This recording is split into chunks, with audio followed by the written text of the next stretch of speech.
बोलो गजानंद विघ्न हरता सिद्धि विनायक गौरी नंदन पार्वती पुत्र गणेश जी भगवान की जय हो। माँ लक्ष्मी की जय हो। ओम नमो भगवते वासुदेवाय नमः। आज हम कार्तिक मास की कथा का श्रवण करेंगे। कार्तिक मास में इस महीने में कई सारे व्रत त्योहार मनाए जाते हैं। यह महीना काफ़ी शुभ है। सुबह स्नान करने और कार्तिक मास की कथा का सुनने का बड़ा ही महत्व है। और इसमें आप गजानन विघ्नहर्ता, माँ लक्ष्मी और भगवान विष्णु की कथा, तुलसी जी की कथा सुनते हो तो आपके जीवन के सारे कष्ट दूर हो जाते हैं। कार्तिक एक मास की कथा के अनुसार एक गांव में एक बुढ़िया रहती थी जो कार्तिक का व्रत रखा करती थी। उसके व्रत खोलने के समय भगवान कृष्ण आते और एक कटोरा खिचड़ी रखकर चले जाते। बोलो हरिहर महादेव की जय। ओम नमो भगवते वासुदेवाय नमः। उस बुढ़िया के पड़ोस में एक औरत रहती थी जो ये देखकर जला करती थी कि इसका कोई नहीं है, फिर भी इसे खाने के लिए खिचड़ी मिल जाती है।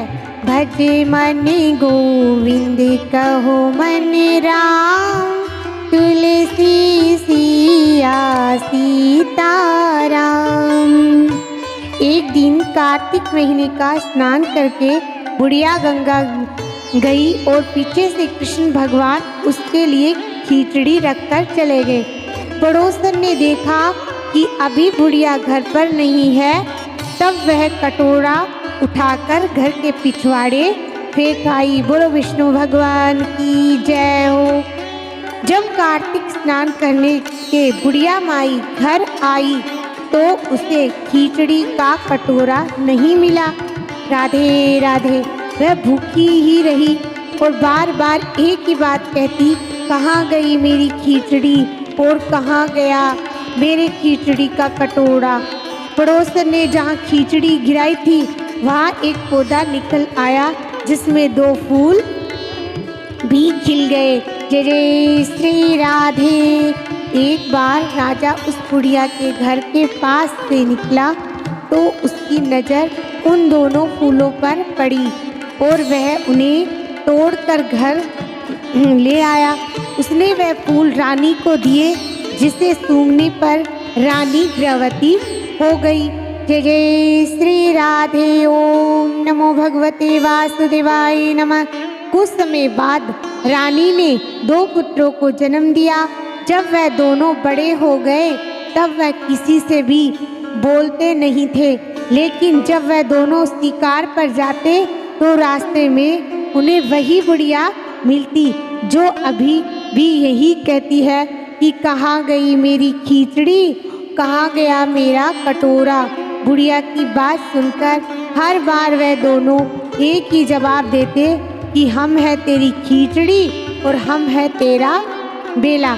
एक बार राजा के कानों में यह बात पड़ गई तो उसे आश्चर्य हुआ कि दोनों लड़के किसी से नहीं बोलते, लेकिन ये बुढ़िया से कैसे बात करते हैं। जय जय श्री राधे। तब राजा ने बुढ़िया को राजमहल बुलवाया और कहा कि हमारे दोनों पुत्र किसी भी से बात नहीं करते, लेकिन यह तुमसे कैसे बोलते हैं। जय जय श्री राधे। बुढ़िया ने कहा कि महाराज मुझे नहीं पता कि ये कैसे मुझसे बोल लेते हैं। मैं तो कार्तिक मास का व्रत किया करती थी और कृष्ण भगवान मुझे खिचड़ी का बेला भर के दे जाते थे। जय जय श्री राधे राधे, सारे कष्ट मिटा दे।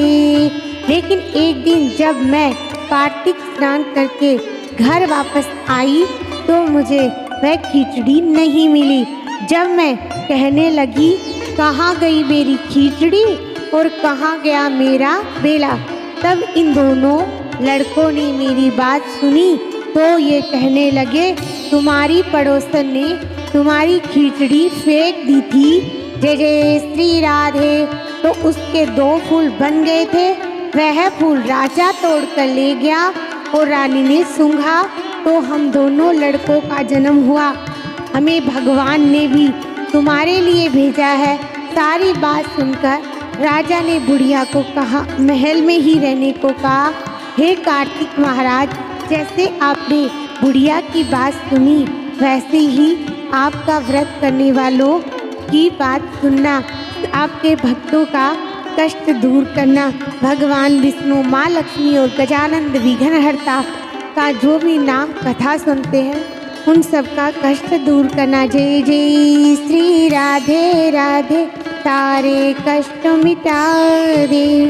वृंदावन की राधा रानी, बरसाने की राधे।